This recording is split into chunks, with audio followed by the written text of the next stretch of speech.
하나님의 선한 역사를 대적하는 이들의 무기는 거짓입니다. 어떤 일을 하든지 거짓이 밑바닥에 깔려 있습니다. 거짓으로 협박하고, 거짓으로 사람을 매수하고, 거짓으로 교활한 음모를 꾸면서 하나님을 대적합니다. 지금까지 느헤미야와 그 백성들을 대적했던 모든 시도들이 다 실패했습니다. 지금까지는 조롱과 또 비웃음과 위협 단계에 머물렀었습니다.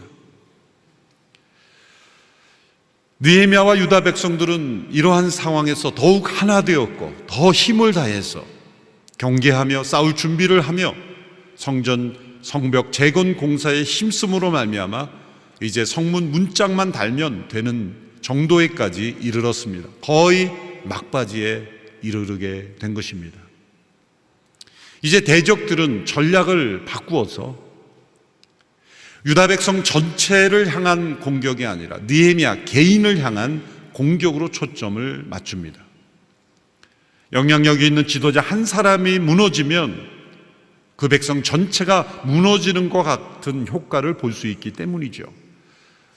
임진왜란 때 유명한 조선의 이순신 장군, 그분이 음해를 당했죠.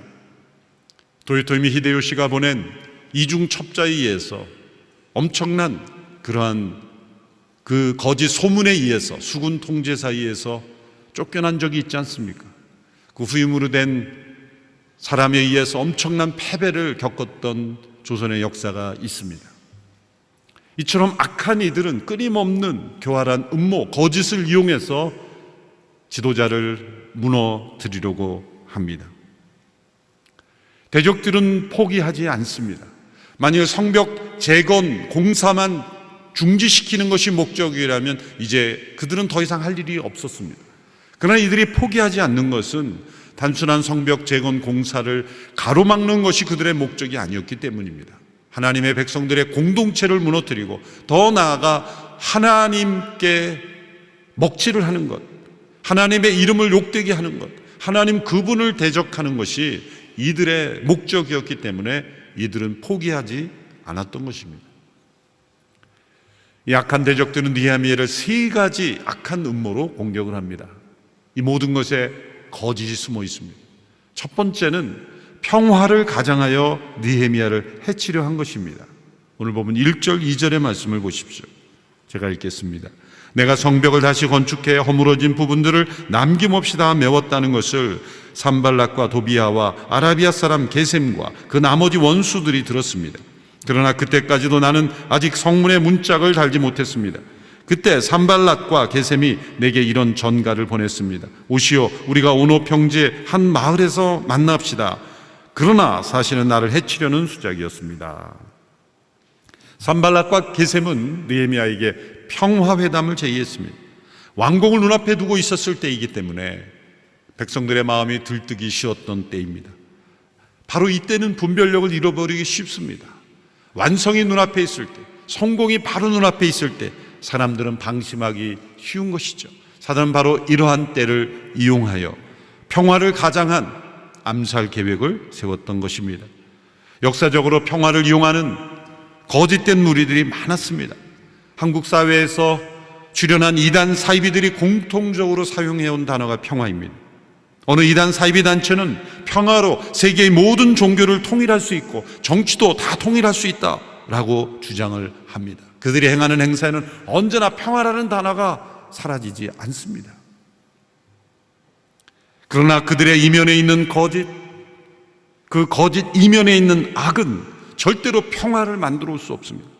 진실을 외면하고 거짓을 무기로 삼는 이들은 평화를 만드는 주역이 될 수 없습니다. 평화는 하나님의 공의와 진리 앞에서만 이루어지기 때문입니다. 예수님께서 처음부터 평화를 말씀하지 않으셨다는 것에 주목해야 합니다. 마태복음 10장 34절에 보면 내가 이 땅에 평화를 주러 왔다고 생각하지 말라. 나는 평화가 아니라 칼을 주러 왔다. 만일 예수님의 전체 말씀을 살펴보지 않고 이 한 구절만 핀셋으로 뽑아서 예수님이 어떤 분인가를 살펴보면 예수님은 무서운 분이죠. 나는 평화를 주러 오지 않았다. 칼을 주러 왔다. 매우 무서운 말씀 아닙니까? 왜 예수님께서 평화를 주러 왔다고 생각하지 말라고 말씀했습니까? 예수님은 하나님의 공의와 진리 앞에 서지 않는 평화를 주러 오신 분이 아니기 때문입니다. 가짜 평화, 거짓이 들어있는 평화는 진정한 평화가 아니라는 것이죠. 그럼 예수님이 주는 평화는 무엇입니까? 하나님의 공의와 진리가 들어있는 평화, 하나님의 공의 앞에서 누리는 평화이기 때문이죠. 그래서 예수님은 십자가를 지신 겁니다. 모든 죄를 대속하시는 하나님의 공의의 칼을 십자가에서 예수님이 맞으신 거죠. 하나님의 공의가 심판이 예수 그리스도의 육체 위에 임했을 때 비로소 하나님의 평화가 세상에 임할 수 있는 통로가 열린 것입니다. 그래서 에베소 2장 14절에 그리스도는 우리의 화평이시라. 그의 육체로 둘을 하나로 만드셨다. 원수된 것을 헐어내셨다라고 말씀하실 수가 있었던 겁니다. 원수된 것을 헐어내야 진짜 평화가 임하는데 그 원수된 건 무엇입니까? 우리를 가로막는 죄와 악입니다. 거짓입니다. 불의함입니다. 이 모든 것을 칼로 도려내지 않으면 평화가 임할 수 없다는 것이죠. 그래서 십자가 없이는 평화가 없는 것입니다. 십자가를 통과해야 참된 평화가 임하는 것입니다. 거짓과 불의를 품는 자가 평화를 말할 수 없는 이유가 바로 여기에 있는 것입니다. 십자가는 하나님의 칼입니다. 하나님의 모든 공의로운 심판을 내리시는 칼이요 동시에 우리 모두를 죄에서 건져내시는 영적 수술의 칼이 되는 것입니다. 진정한 평화는 그리스도의 십자가를 통과한 이후에 제자들에게 십자가에서 부활하신 예수님께서 너희에게 평강이 있을지어다. 예수님은 십자가를 지시기 전에 평화를 말씀하지 않으시고 나는 너희에게 칼을 주러 왔다고 말씀하셨습니다. 그러나 십자가를 통과한 이후에 예수님 부활하셔서 너희에게 평강이 있을지어다. 십자가를 통과해야만 참된 평강이 우리에게 임한다는 것이죠. 느헤미야는 구약시대의 인물이었지만 하나님의 공의와 진리가 없는 평화는 있을 수 없다는 것을 분명히 알았기에 이것은 그들이 가짜, 거짓 평화 제안이라는 것을 알았죠. 그들은 4번씩이나 만나자 그랬어요. 오노 평지의 한 마을에서 만나자, 오노 평지에서 만나자, 오노 평지에서 만나자 계속해서 4번씩이나 제안했죠. 느헤미야가 어떻게 대답했습니까? 오, 노. 웃어주셔서 대단히 감사합니다. 왜 웃는지 모르는 분은 옆분에게 물어보시기 바랍니다. 느헤미야는 3절에서 이렇게 간단하게 대답했죠. 나는 지금 공사하고 있으니 내려갈 수가 없다. 어떻게 내가 자리를 비워 일을 중지시키고 당신들이 내려가겠는가? 이게 지혜입니다. 당신들 내가 오노 평지에 가면 나 죽이려 그러지. 그런 음모를 알았다고 하면서 그렇게 할 필요가 없는 거예요. 거짓으로 속이는 사람과는 많은 대화가 필요 없어요. 여러분, 거짓말을 많이 한 사람은 말을 많이 할수록 계속해서 속게 됩니다. 그저 자신의 일에 집중하는 것, 무시하는 것. 나 지금 공사해야 되니까 바빠서 못 갑니다. 그러면 끝입니다. 이게 순결한 지혜입니다. 하나님의 사람은 무엇을 어떻게 거절해야 하는지 아는 사람입니다. 위장된 평화에 속아 시간을 낭비하지 않습니다. 이것이 순결한 지혜요. 순결한 지혜가 교활한 음모를 이깁니다. 두 번째 교활한 음모는 거짓 소문을 통해서 느헤미야의 지도력을 무너뜨리려고 한 것입니다. 이제 첫 번째 음모가 실패하죠. 오노 평지에서 만나자는 것에 평화회담을 거절할 두 번째 거짓 소문을 퍼뜨립니다. 다섯 번째로 산발랏은 편지를 보냅니다. 그 편지의 내용은 이런 거짓 소문이었습니다. 6절에 이하에 이렇게 돼 있죠. 다음과 같은 내용이었습니다. 당신과 유다 사람들이 반역을 꾀하고 있고 그래서 성벽도 건축하는 것이라는 소문이 여러 나라에 돌고 있으며 게셈도 그 말이 맞다고 했어. 게다가 이 소문에 따르면 당신이 그들의 왕이 되려고 하며 심지어 예언자를 세우고 예루살렘에서 당신에 대해 유다의 왕이 있다고 선포하려고 한다는 말을 들었어. 이제 이 소문이 왕께도 보고될 것이요, 그러니 이제 우리가 만나서 함께 의논합시다. 그것은 느헤미야가 반역을 꾀하고 있다는 거짓 소문입니다. 그 소문이 지금 돌고 있다라는 거죠. 그리고 당신이 예언자를 세우고 그 유다의 왕이 되려고 지금 성벽을 재건하려고 있다는 것이다. 만일 이 소문이 아닥사스다 왕에게 들려지면 반역자로 처형당하기 직전이죠. 또 그걸 해명하려고 페르시아에 다녀오면 그 예루살렘의 공사는 어떻게 되겠습니까? 백성들이 지금 느헤미야가 왕이 되려고 지금 예언자를 세우고 그렇게 백성들을 호도하고 있다고 그렇게 이간질을 하는 거짓 소문. 이 산발랏은 매우 음흉합니다. 왜냐하면 자기가 만든 거짓 소문임에도 이런 소문이 돌고 있어 나도 그 소문을 들었다, 마치 자기가 그 소문의 주역이 아닌 것처럼 피할 수 있는 그러한 장치까지 다 해놓고 소문을 내는 거죠. 소문을 내는 방법은 무엇입니까? 이 편지를 봉하지 않은 채로 보낸 겁니다. 관리들이 보내는 편지는 다 임봉하게 돼 있는데 봉하지 않았다는 것은 보라는 거예요. 그러니 그 편지를 본 사람이 소문을 냈겠죠. 편지를 돌려 읽었기도 했겠습니다. 사마리아에서 예루살렘을 오는 사람, 이 때까지 얼마나 많은 사람들이 이 편지를 읽었고 또 소문을 퍼뜨렸겠습니까? 그것을 통해서 아닥사스다 왕과 이 유다 백성들 사이에 있는 이 느헤미야의 리더십을 거짓 소문으로 무너뜨리려는, 반역자라는 그런 프레임을 씌워서 무너뜨리려는 것입니다. 여러분, 살아가면서 이렇게 거짓 소문에 의해서 어려움을 당한 적이 있으십니까? 저는 있었습니다. 이 말씀을 보면서 떠오르는 얼굴도 있었습니다. 말도 안 되는 거짓 소문으로 저를 음해하고 리더십을 무너뜨리려고 그렇게 이런 소문이 돈다고 합니다 라고 하는데 소문을 말한 사람은 보이지 않고 결국 자신이 그 소문을 만들어내는 거죠. 이런 일을 당해보면 참 매우 힘듭니다. 그럴 때 필요한 것이 순결한 지혜입니다. 그런 사람과 싸우느라 시간을 소비하다 보면 자신을 잃어버리게 되고 하나님 앞에 올바른 모습을 잃어버리게 되고 또 그 사람과 똑같은 모습으로 싸우고 싶은 생각도 듭니다. 이럴 때일수록 순결한 지혜가 필요한 거죠. 제가 여러 번 말씀드렸지만 그래서 제가 미주에서 목회할 때 이런 소문들이, 불필요한 소문들이 돌아다닐 때 들어보면 사람들이 이렇다더라 그렇게 말하면 누가 말했는지 출처를 알 수가 없어요. 제가 선포했어요. 누가 이렇다더라 말하는 것이 말한 사람의 이름표가 붙어있지 않으면 그 사람이 말했다고 간주해라. 이른바 소문 실명제라는 제도죠. 여러분이 누구인가 어떤 소문을 들었을 때 이 말은 누가 한 말이라는 네임택이 붙어있지 않으면 여러분에게 말한 그 사람이 소문의 진원지라고 생각하셔야 돼요. 또 이 말은 누구의 말입니다라고 말할 자신이 없으면 전하면 안 됩니다. 내 생각과 다른 사람의 생각을 섞어서 말해서도 안 됩니다. 이러한 거짓 소문은 훨씬 더 산불처럼 빨리 번지기 때문이죠. 누군가 착한 일을 한, 선한 일을 한 소문은 잘 번지지 않습니다.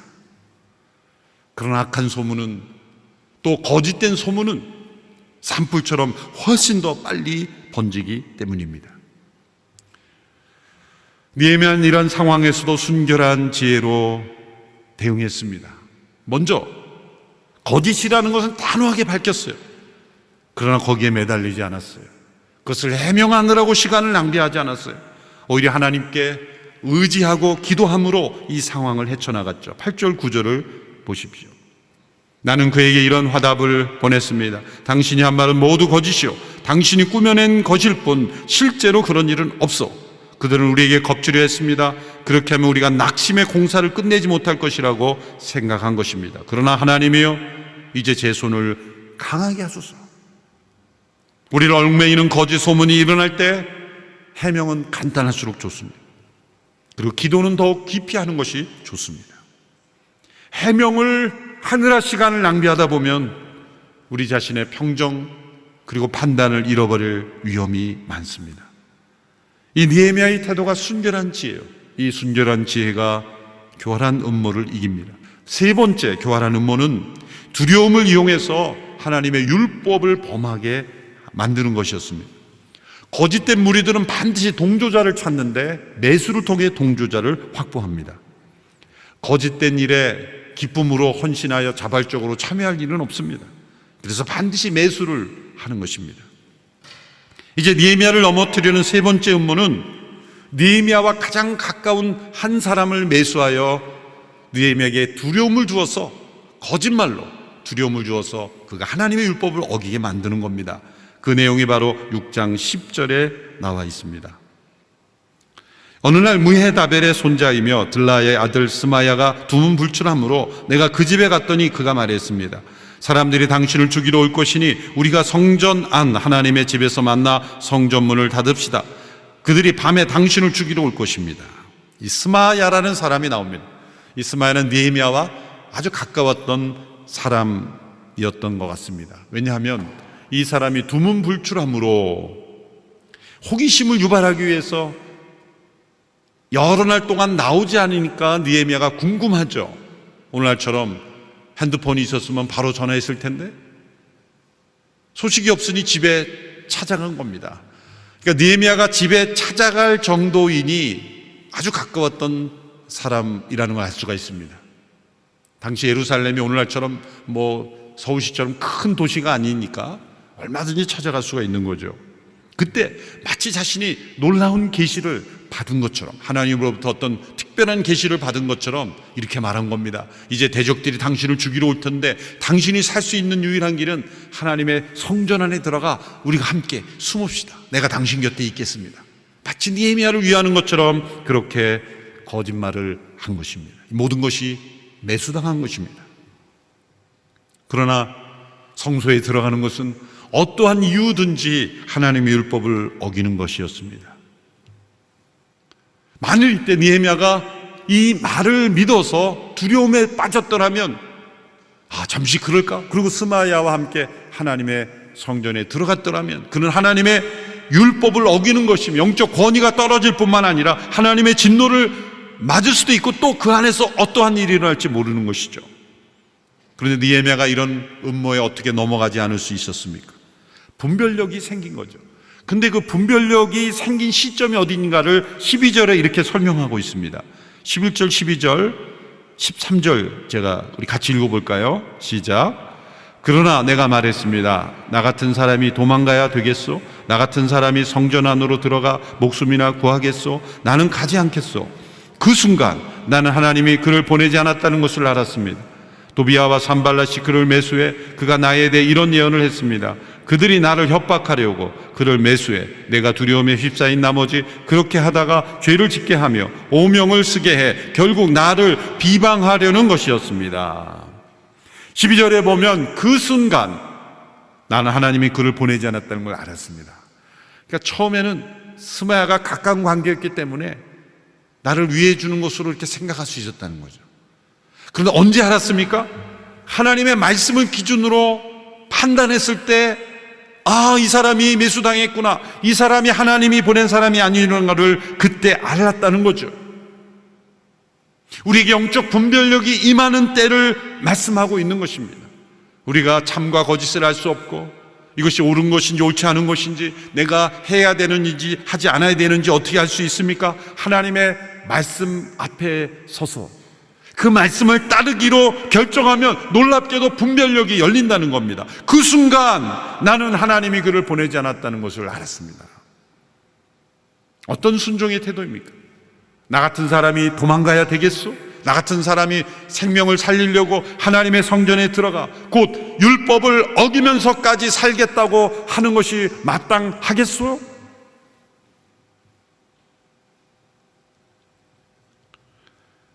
고대 교부인 한 사람에게 어떤 사람이 와서 이런 상담을 했다 그러죠.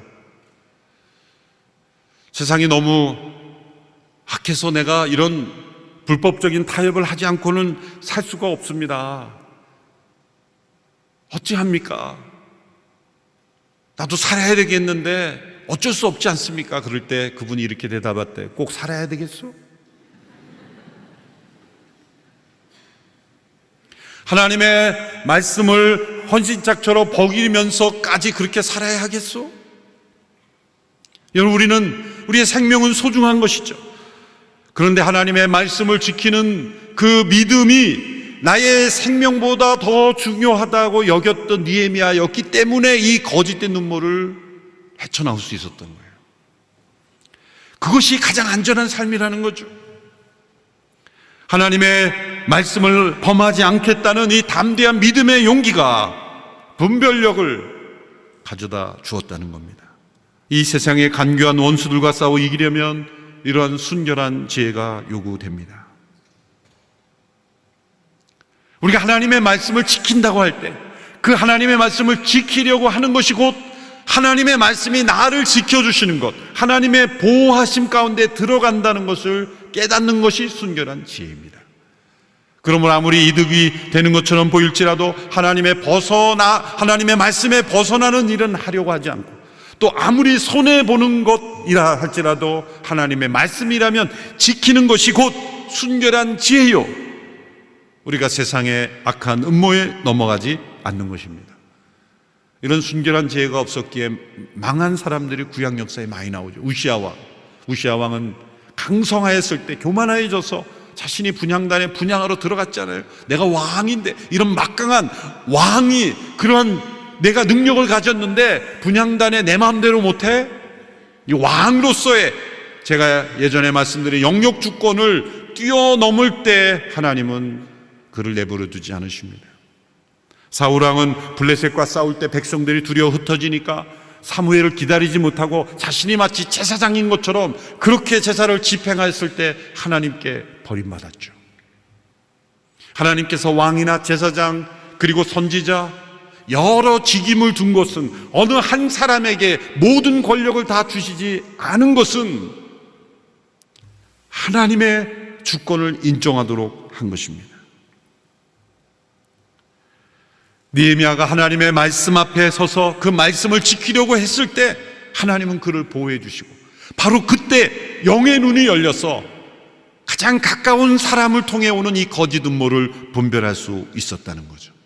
오늘 이 시대에 우리에게 필요한 것이 이 순결한 지혜입니다. 이 순결한 지혜는 선천적인 것이 아니라 초자연적인 은사이므로, 이 순결한 지혜는 하나님의 말씀을 지키겠다는, 생명보다 더 말씀을 지키는 것을 소중하게 여기겠다는 그 믿음이 있을 때만 이 순결한 지혜가 우리에게 허락되는 것입니다. 드디어 승리의 나팔 소리가 울려 퍼졌습니다. 이 마지막 단계에서 세 차례 계속되는 이 교활한 음모를 이기고 하나님의 승리의 나팔 소리가 울려 퍼졌습니다. 52일 만에 성벽이 완공되었죠. 15절 16절 우리 한 목소리로 함께 읽겠습니다. 시작. 이렇게 해 성벽 건축이 52일 만인 엘루롤 25일에 끝났습니다. 우리 원수들이 모두 이 소식을 듣고 주변 나라들이 보고 모두 두려워하고 절망감에 휩싸였습니다. 하나님께서 하신 일임을 그들도 알게 됐습니다. 이 52일 동안 느헤미야는 조롱과 비웃음과 위협과 협박과 거짓 음모와 그리고 수많은 거짓된 대항 세력들을 뛰어넘고 이제 선한 지혜로, 순결한 지혜로, 순결한 리더십으로 이 일을 이룰 수가 있었습니다. 그 결과 정반대의 역전이 이루어졌죠. 이제 느헤미야 그 백성들을 두렵게 하고 절망시키려고 낙심케 하려는 수많은 세력들이 도리어 두려워하고 절망하고 낙심하게 되었다. 하나님의 일은 언제나 이렇습니다. 선한 역사는 언제나 역전이 일어나는 것입니다. 오늘 이 시대 교회가 선한 공동체가 아니라 이상하게 거짓과 악한 공동체처럼 세상에 소문이 돌아다닙니다. 대한민국의 역사를 이처럼 변화시키게 하였던 교회가 많은 교육기관을 세우고 선교사님들에 의하여 교육기관이 세워서 이 나라의 눈을 뜨게 됐고, 나라가 발전되는데 역사의 위기마다 교회가 희생하였고 헌신함으로 이 나라가 발전하게 되었어요. 작금의 교회들 안에 일어나는 그러한 불미스러운 일들 분명히 회개하고 하나님 앞에 바로 서야 합니다. 하나님의 공의를 기준으로 합당하게 결정해야 합니다. 교회는 더욱 거룩과 순결을 회복해야 합니다. 그럼에도 불구하고 일어나는 잘못된 소문, 거짓된 그런 음모가 있다면 우리가 순결한 지혜로, 그런 거짓과 싸우는 자들이 아니라 우리가 마땅히 해야 할 선한 역사에 더욱 힘쓸 때 하나님이 모든 것을 언젠가 반전시켜 주시고, 우리를 두렵게 하고 절망시키려는 모든 세력들이 도리어 두려워하고 절망하게 되는 하나님께서 함께 하시는 공동체임을 우리가 세상 속에 드러나야 할 줄로 믿습니다. 그러기 위해서 우리에게 필요한 건 이 느헤미야의 태도입니다. 내 목숨을 지키기 위해서 말씀을 내가 버리겠느냐, 나는 꼭 살지 않아도 된다, 이렇게 살 바에는 안 살겠다라는 그런 담대한 믿음, 그 믿음으로 말씀을 지켜나갈 때 교회는 세상의 어떤 거짓된 음모에도 불구하고 승리하는 하나님의 공동체가 될 줄로 믿습니다. 또한 우리 개인의 삶도 그러한 승리를 경험하게 될 줄로 믿습니다. 기도하겠습니다. 살아계신 하나님 아버지, 순결한 지혜로 교활한 음모를 무너뜨리며 승리하였던 느헤미야와 같은 영적 능력과 믿음과 지혜를 우리에게도 허락하여 주시옵시고, 하나님의 말씀을 지키는 것을 우리의 생명보다 더 소중하게 생각하는 담대한 믿음과 순결한 지혜를 우리 모두에게도 허락하여 주옵소서. 예수님의 이름으로 기도하옵나이다. 아멘.